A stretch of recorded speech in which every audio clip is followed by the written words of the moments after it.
What's happening, everybody? Welcome into a brand new episode of Phightin Words. Anthony SanFilippo is here. Sorry. How you pronounce my name? It's been what, 8 years? I'm Bob Wankel. Look, Anthony, we got some business to get to today. We have, obviously, the home opener.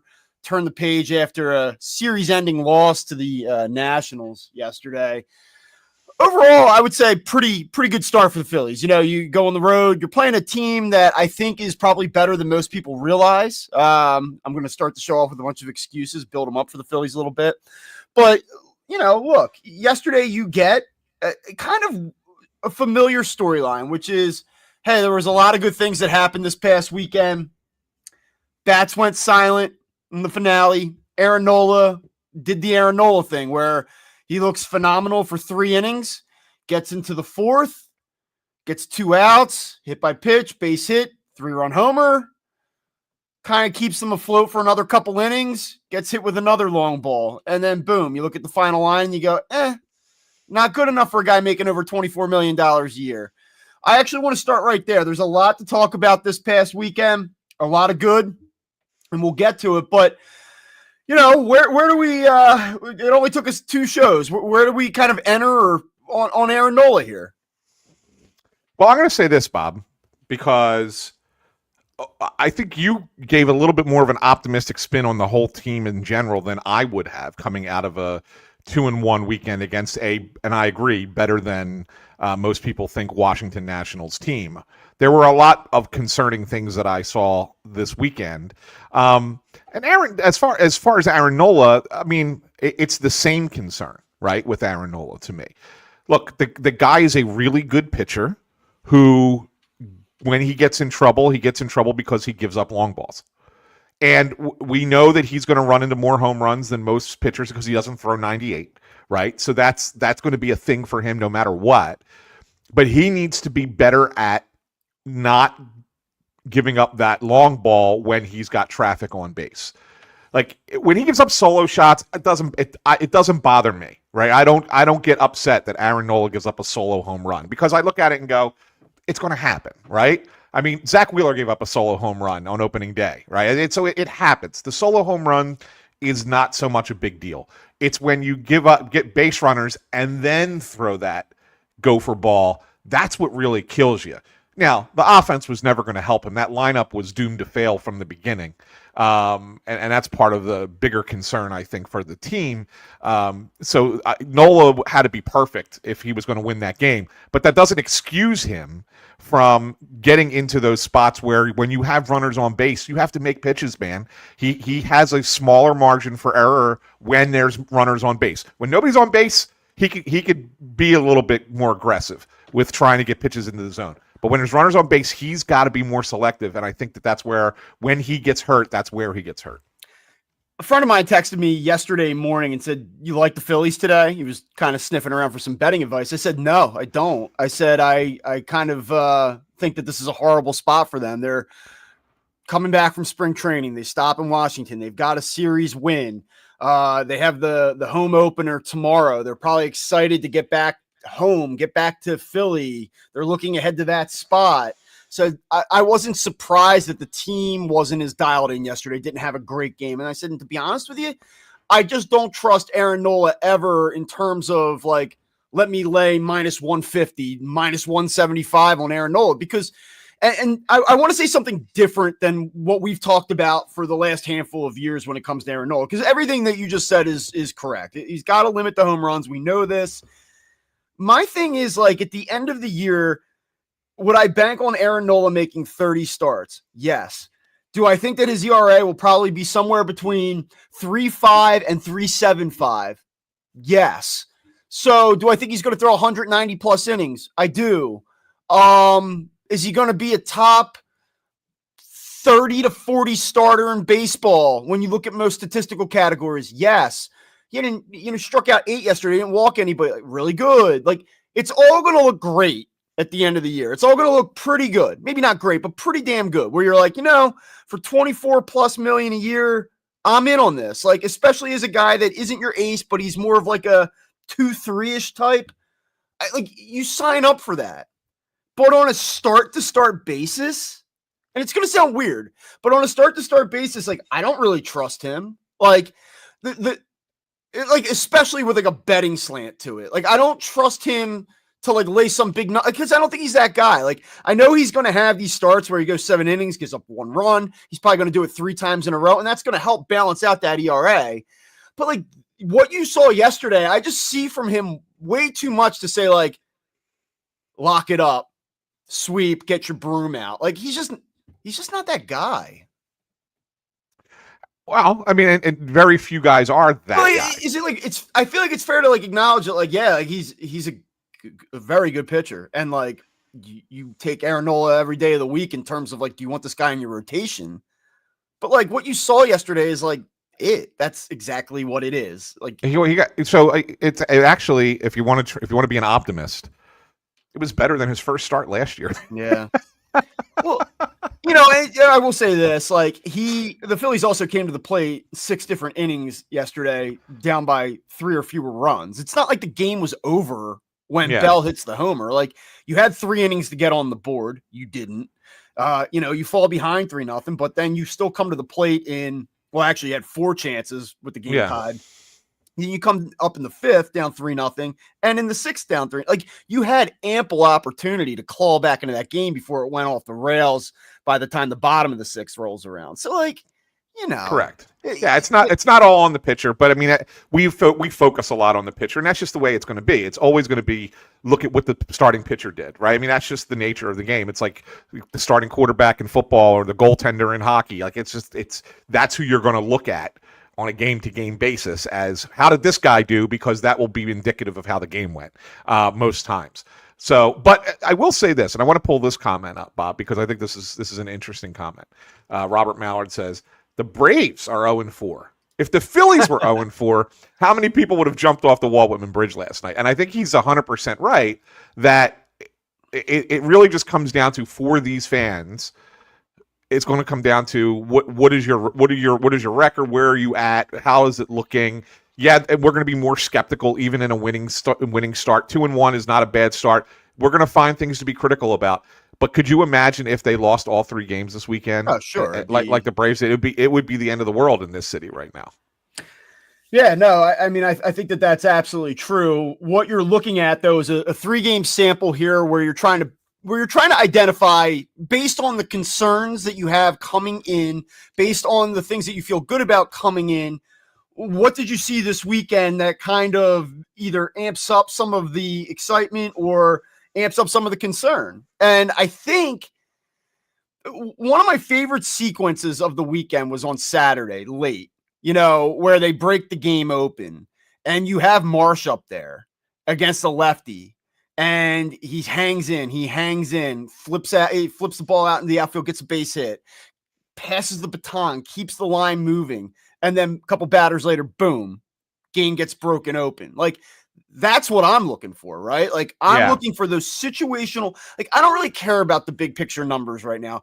I'm looking for situationally certain guys that I have questions about to kind of quell those fears, to shut me up, to shut everyone up. And it was sort of like an under the radar sequence. You don't realize it in the moment, but like, to me, that gets me excited. Like, that's one thing I really liked this weekend. That being said, I look at how they performed against lefties overall through 3 games. And obviously a lot of this came against Mackenzie Gore, in which they did nothing and struck out a ton on Thursday. But the Phillies right now lead Major League Baseball in strikeouts against left-handed pitching. 23 strikeouts against lefties right now in 56 at-bats. I mean, that's 6 more than the Nationals, who struck out 17 times, and the Brewers, who struck out 17 times against lefties. I have a concern that the Phillies cannot hit good left-handed pitching consistently, and I didn't see anything this weekend that made me feel a lot better about that. No, and I agree with you. I will say, just for the people who will yell at you and say, Bob, it's 3 games and they face 2 lefties. How many teams face 2 lefties? We acknowledge that. We recognize that. Okay, the counting stats there are a little bit, maybe slightly skewed. That being said, there was nothing in that lineup against the lefties. Opening day, I'm willing to kind of give them a little bit of a pass for the dealing with the glare. We talked about that the other day, and I think that's fair. But not yesterday. It wasn't a problem yesterday. And Mitchell Park, who the hell is Mitchell Parker? Right? They torched that guy when they faced him last year. I think he gave up 10 hits and 9 runs or something like that in 4 innings against the Phillies the one time they faced him last August. And now he comes out and he just kind of shuts them down. Now, to be fair, the Phillies didn't have the most exciting lineup out there yesterday with Turner and Realmuto out of the lineup. You got Sosa in, you had Marchand in, but they also put Rojas in place of Kepler, which, again, I find head scratching. You got to show me Max Kepler can hit lefties too, and the fact that he's not in there the third game of the season against a lefty is like, well, what's going on? You know, like to me, I didn't understand. I saw that lineup yesterday, Bob, and I was like, oh boy. Well, and I want to kind of further illustrate where my concern is, because you say, like, yeah, it was only 3 games. Totally agree. So then you say this is largely the same offense that it was a year ago. So then you go back to 2024, and you'd expect me at this point, as I'm making my case, to say, well, obviously they struggled against lefties last year. And that's not really true. I mean, they had the second best batting average at 270 against left-handed pitching in all of baseball last season. They had the second best on base percentage at 342 behind only the Diamondbacks. They're slugging top 4, right? Like, they were good against left-handed pitching last year. Now, they were 7th in strikeouts overall against lefties. But you're like, well, wait a minute. Like, they handled left-handed pitching last year. It's not that I don't think that the big picture numbers aren't going to stack up. It's that situationally, that's where I have the concern. Like, when you get the best arms out from the left side, I think that there are vulnerabilities there. And, like, by the way, is Kyle Schwarber going to have a career year against left-handed pitching again this season? If he is, then, like, that helps a little bit. But if Kyle Schwarber looks more like he did in years past, like, then, you know, you're going to get a step back overall here. So this is unfortunately this is the unfortunate reality. Like, we talk about the championship expectation. I think that you can enjoy a baseball season. I enjoyed this weekend. I thought it was great to see it back. I thought overall it was a fine enough weekend. I expect them to win another series here this week against Colorado. Then we'll see what's up against the Braves and Dodgers. So far, okay for me, right? So I'm not miserable. I'm not like, oh my God, you know, sound the alarms. This isn't a playoff team. I don't think that they can win a championship. It's none of that. But everything that we watch is going to be through the lens of, like, what does this look like at the most important moments? And that is how my brain is tuned into this right now. Yeah, of course. And it's going to be how we're going to attack this season, every episode of this show. And it's going to be kind of looking at it through that lens. I'm maybe not as optimistic as you are, though, Bob, because I think they're too left-handed. I think they're more left-handed this year than they were last year. And I worry that that's going to put a crimp in those numbers against lefties as the season progresses.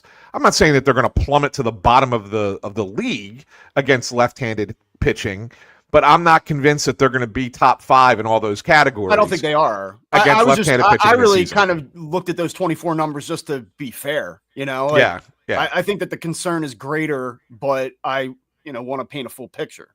No, and it's fair. And I'm glad you've painted that picture, because that perspective is needed. Like, it was important that the reason they won 95 games last year, one of the reasons they won 95 games last year, is because of how well they hit left-handed pitching, because you knew teams were going to throw lefties at them, because that's where the perceived weakness is in the Phillies lineup, and they did well against left-handed pitching. So therefore, that translated to 95 wins. Teams are still going to throw left-handed pitching at them, because I think that they look at this team and say, we don't like throwing right-handers against them because they really hit righties. They can do a lot of damage against right-handed pitching. Even if they have an off game against a righty, they could still run into some home runs because their power is better against right-handed pitching.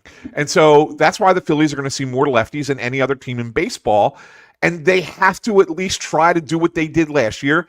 They're not, and I don't think that they're going to, because they got more left-handed.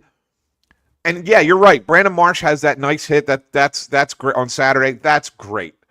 I'm still not convinced he can hit lefties. I'm not convinced Kepler can hit lefties. That's the thing, though, right? Like, yeah. If we're going to do a baseball show 2-3 times a week, we have to, like, just we have to look at what happened, and like that was a positive development, especially because on Thursday he got his doors blown off against the lefty in a big spot. So like if that's going to happen, and we're going to come on Friday and spend 10 minutes talking about Stott and Marsh against the lefty with a runner on third and less than 2 outs and not doing the job, then like if Brandon Marsh bears down 2 strikes, lets the ball get deep and does a good job, then like I have to go, got to start somewhere.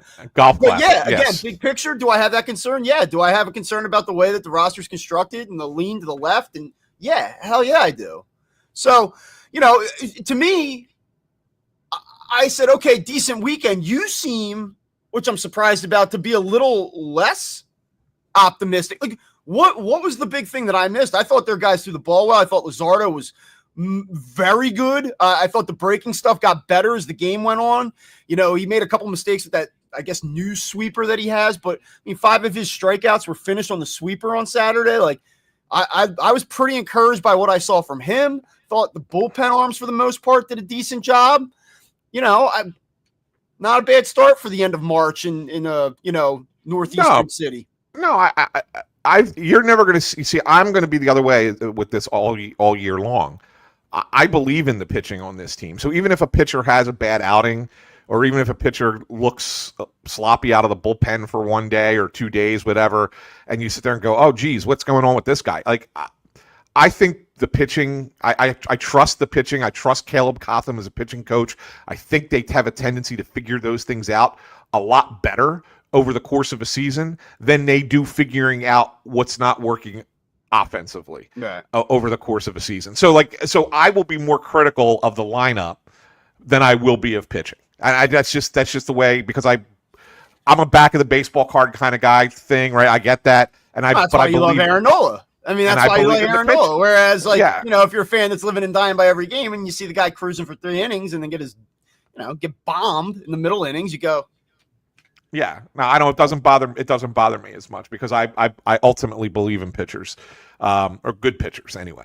But yeah, so I'm going to be more critical of the lineup, and Saturday was awesome. But again, they did most of that damage off of right-handed pitching. Although I did question some of Davey Martinez's bullpen matchups, both Friday and Saturday.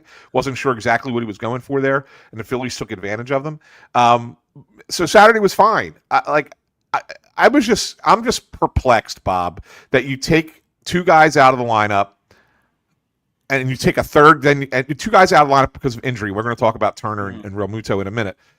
And then you took a third starter out. Like, that was the thing that's what I didn't quite understand. And I know you want to get your Johan Rojas his games, right? But maybe you sit there and go, all right, I was planning on playing him Sunday, but without Turner and Realmuto, I might push that Johan Rojas game back a day or 2, keep Kepler in the lineup, so I have another back. I was listening to something. I was listening to Fransky on Saturday, and he was on with Stocker, and they were talking about how Rob already at this point has some anxiety, and this was before they broke the game open late. Had anxiety about certain bullpen arms maybe not getting into games this weekend, like. We really want to make sure that we get Ruiz in and get Banks work. And I'm like, we got like the idea that somebody that might throw with some regularity not getting into a game was like front and center on Rob's mind. And I'm like, geez, like it's fair. I get it when you're the manager of a team and you want guys to stay in a rhythm. You've had the delay in coming up from Florida. Like I totally get it, but I'm just like, it's the second game of the season. Who cares? Fans don't care about this. Like, no fan wants to hear about, we didn't get the sweep, or they just want to win games. They don't care if your 4th lefty out of the bullpen gets his work in. No, absolutely right. You're 100%. Let's talk about Realmuto and Trey Turner. I guess the expectation is that JT's going to play today in the home opener, but it doesn't sound as promising for Trey Turner. What's your understanding of what's going on here? And I don't want to say how concerned should you be, but what do you make of these injuries here? I don't make much of the Realmuto one. I think that it was just kind of a situation where it's like, hey, if last night was a night game, I have a feeling he may have played, but the fact that it was the day later was was less than 24 hours. And okay, give him the day, and then he'll be back the next day. And so I'm not really worried about the Realmuto injury. We can have a conversation about Realmuto, the hitter, because in his at-bats so far, he has not looked good.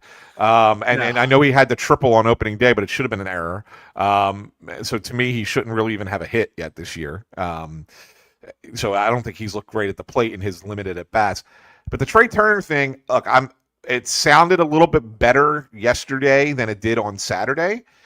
That being said, I look at it and say, okay, you're going to sit him out again today, probably, and then there's an off day tomorrow. So you're going to give him 4 days in a row without being out there.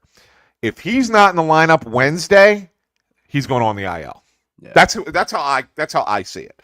And if that's a thing, that's a concern, right? I mean, and it's a concern not just about Trey Turner individually, but it's a concern that everybody keeps talking about this team's getting a little bit older, right? They're starting to get into your 30s.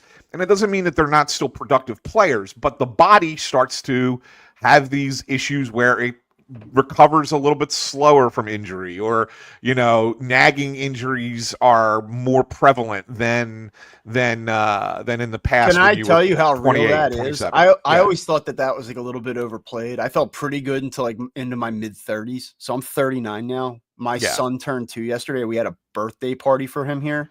So there's a lot of like setting up, going around the house, running to the store. Looked at the step counter last night, 20,000 steps. Yeah. I feel like I ran I didn't work out yesterday. I just like planned a party. I feel like I ran a marathon yesterday. Yeah, you're exhausted. I can't even get out of the chair right now. Yeah, you're hurting. Yeah. It happens, dude. It gets worse. Trust me. I'm 51. It gets worse. All right. And so, I mean, that's really what the situation is. Like that. That's more concerning to me. Like, because if it's, I'm going to let it go for today. Okay, and Tuesday, whatever. But if he's not in the lineup Wednesday, I'm looking at it and saying this is just the first of what's going to be a bunch of these this year, and the Phillies. Well, let's look at it this way: like if Mundo Sosa steps in, does a decent job this weekend, this weekend, and I think if you had to survive without Trey Turner for 10 days or whatever it is, you'd be okay. I don't think there's really like the immediate concern. I guess the question is like, let's go worst case scenario. This is a little bit more significant. It's nagging. It, is a off and on thing that he's kind of dealing with throughout the year. In addition to maybe that taking away from some of the overall like upside in his production because he's dealing with something. Like, how do the Phillies from a depth standpoint handle this? Like, what would the corresponding roster move be if this were to become a more significant thing? Yeah, that's the thing. I don't know. And we talk a lot about the Phillies' depth where it is, and I think it's better now than it's been in the past, especially in the pitching front. But it really lacks in the infield, and I don't know. I don't see. I think it lacks in the outfield too, to be honest. But I don't mind if you're calling up Cal Stevenson for 2 weeks, right? That he's a serviceable guy, kind of thing. I think Weston Wilson getting back sooner rather than later is important, although they're not going to rush an oblique. Obliques are really tough injuries. But he did start taking batting practice. I think it was on Saturday. So he could be getting a little bit closer. They're saying probably by the end of the month. Obviously, he's not a replacement at shortstop. You probably just get him back as soon as possible and onto the roster, and then go with Sosa and Stott basically as your backup shortstop, and then a guy like Cody Clemens can play second base, or if Wilson gets back, he could play second. But that's really what you're looking at. I mean, you're not looking at anything special coming. They're not going to call up Aiden Miller. Nobody, people might want to say that, but it's not going to happen. It's not even close. As a matter of fact, if I had to pick between the two, I think Justin Crawford has a better shot of arriving pre-September 1st than Aiden Miller does. So, and he's an outfielder. So anyway, I think that's kind of where that's at. There is no depth, Bob, at shortstop. That's why Sosa is so important to this team, because they don't have another guy ready to come up and play at the major league level. All right, let's look ahead a little bit. You obviously have the Rockies in here this week, and they're not a very good team. And you should take care of business. You should at the very least win a series. We'll talk about Taijuan Walker when we get to Taijuan Walker on Thursday. I don't have anything else. I don't want to say anything else about that right now. The fact you even mentioned his name, it keeps the streak alive on this podcast. just Like to ride the wave. All right, look, where I do want to go though is you look around the sport this weekend. Is there anything that like jumped out at you and you say like that's a true? I don't want to talk about the Yankees bats, and if that's gonna be one last thing today, like can we just not do it? I don't care. Like I was going to add, yes, it was going to be one last thing. they're gonna figure it out. They're gonna probably, either everyone's gonna do this or they're not. But that's not even.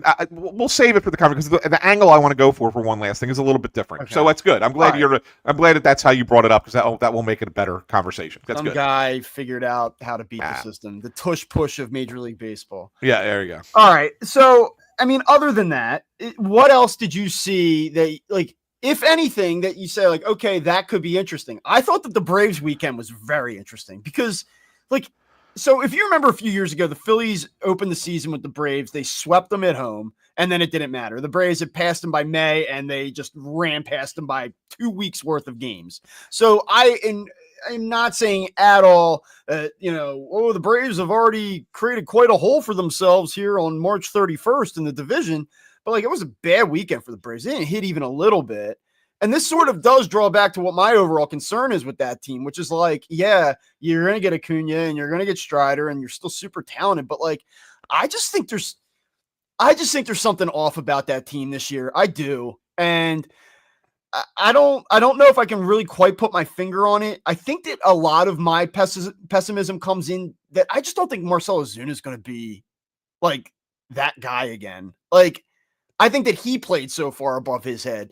Like, I just don't see it. And I'm just kind of curious. Like, that was my one big takeaway. Like, look at the Braves.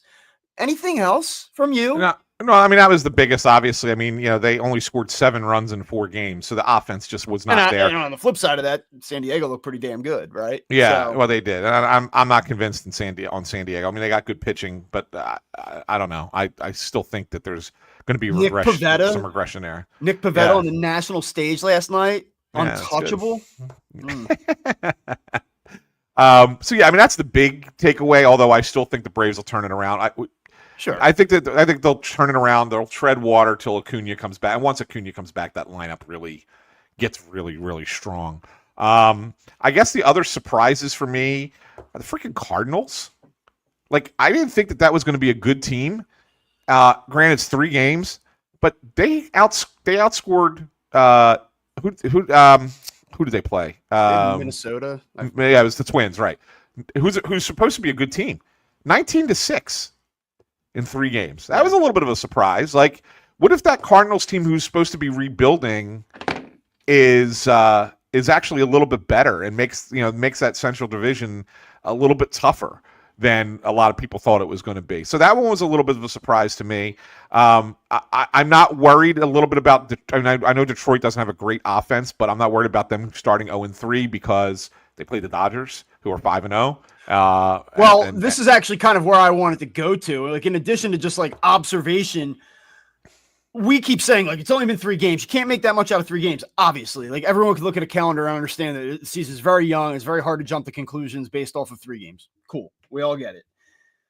You go ahead and look at next weekend. Like, do you make anything of this Dodgers series this early in the year? They come in here and is there a result? Like, let's just say the Dodgers win the series and they outscore the Phillies 35-6. Like, do you panic or do you go, it's 3 games. It's April. It's the first week of April. Who cares? Like, I think it's like the greater conversation is like, how do you, beyond enjoying these games and have these like preconceived notions of what the team might be, you're watching this stuff and either validating or kind of testing your hypotheses about what this is all going to look like. But beyond that, can you really take anything out of this? Are you asking me or is this the royal you? The royal you.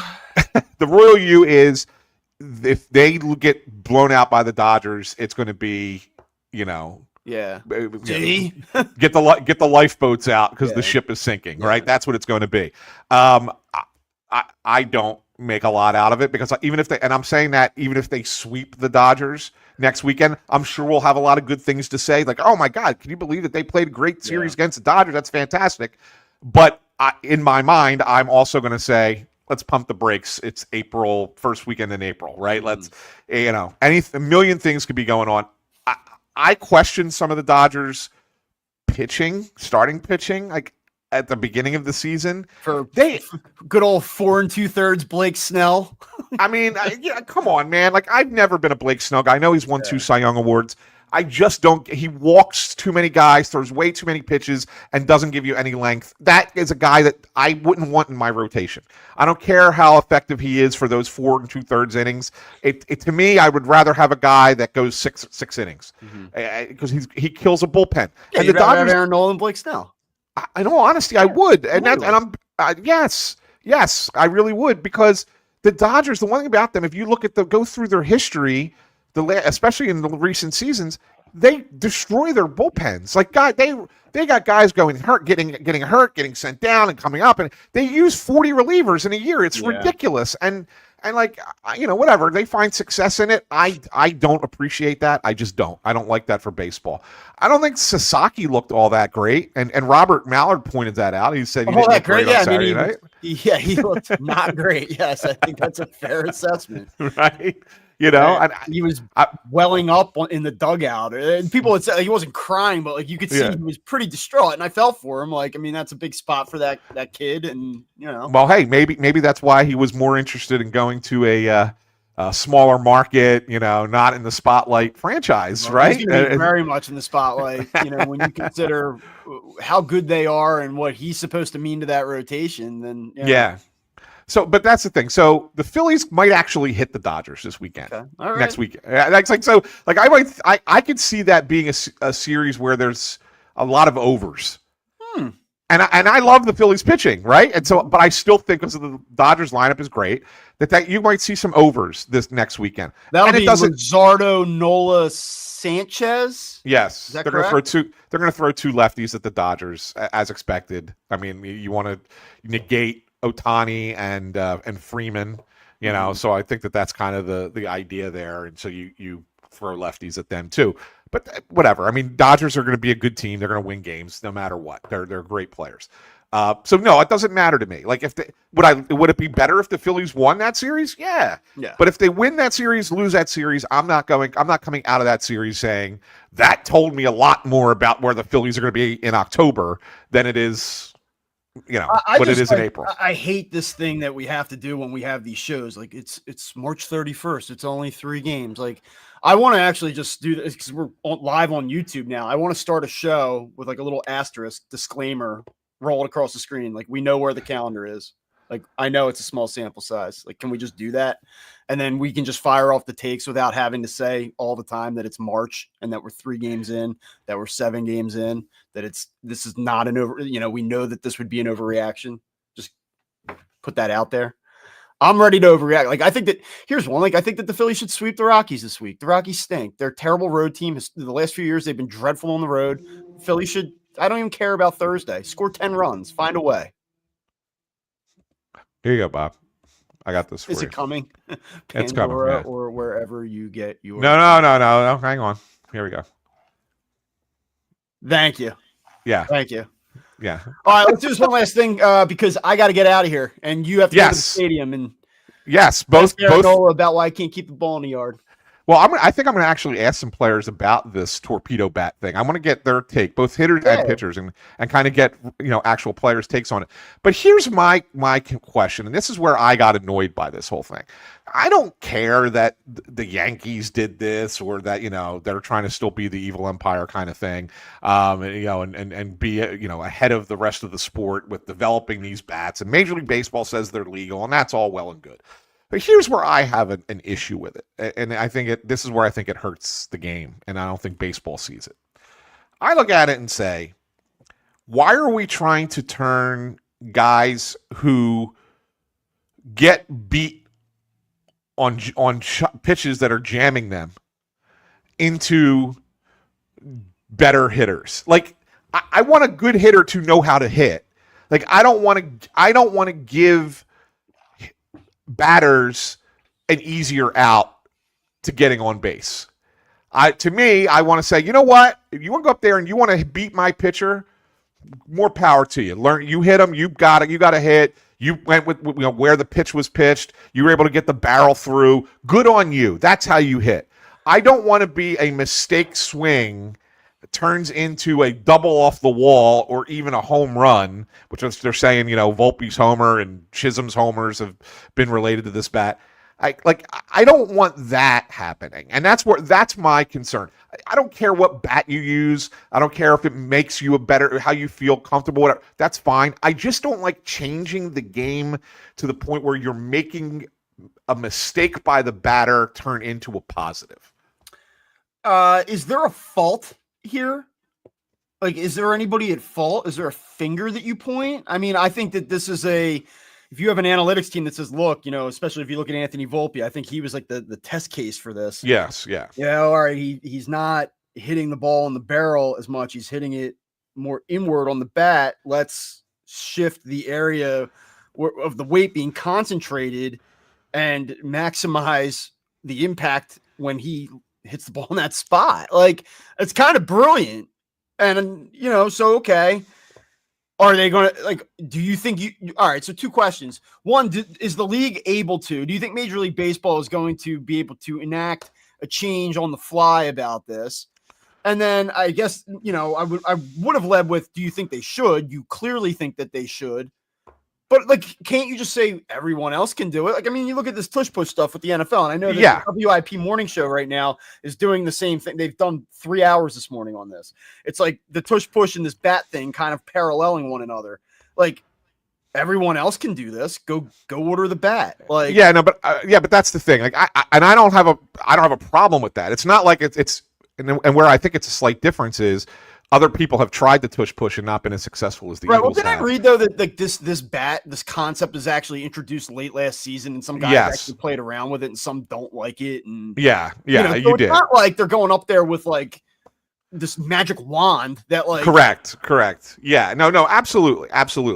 My issue is more of if it translates that way, and suddenly turns mediocre hitters into all-star hitters, then let's not do that, because that will change the game. So is it important to put an end to this now, or do you kind of let the sample, it is possible that the Brewers pitching and Nestor Cortez on Saturday specifically was so fucking, whoa, can we do Fs? Are we doing the F word? Okay. Yeah. All right. Wake up on a Monday morning with Anthony and Bob, F word.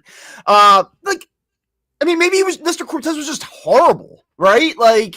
And maybe let's see this for another 10 games. If the Yankees hit another 40 home runs in the next 10 days, then I think you say okay, all right. Yeah. Obviously correlation here, but I'm okay. I'm just okay with it right now, I guess. I want to see a little bit more of it to really know, to monitor, and I'm okay with that. I really am, but I do think it's got to be something that if it continues to change the game a little bit in that way, that Major League Baseball does need to look at it and say, maybe we limit, because I see this in hockey, right? There are I don't want to get into the specifics of hockey sticks, but there are limits on the amount of curvature you can put on a stick and the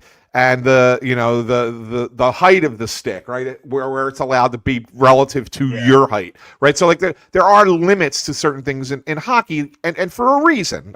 Because if they allowed more of a curve on the stick, you could get more action on a puck and you could score more goals. And they want to kind of say, okay, we like the offense where it's at. Let's not get ridiculous. We don't want 9-8 games.